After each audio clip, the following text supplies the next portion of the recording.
Hey everyone, hope you're doing okay. Just wanted to do a quick review video on the YETI 1 liter dry bag, the Sidekick they call it.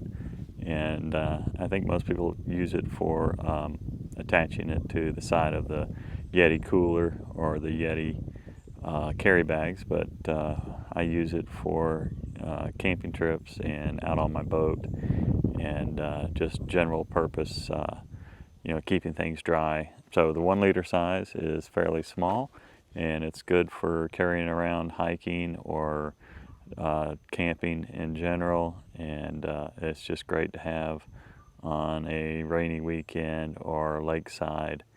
It's also very convenient for taking it out on the boat and keeping things dry that you need to keep dry, wallet, keys, phone, things like that. So it works really well, and I wanted to demonstrate some of the waterproofness of the bag itself.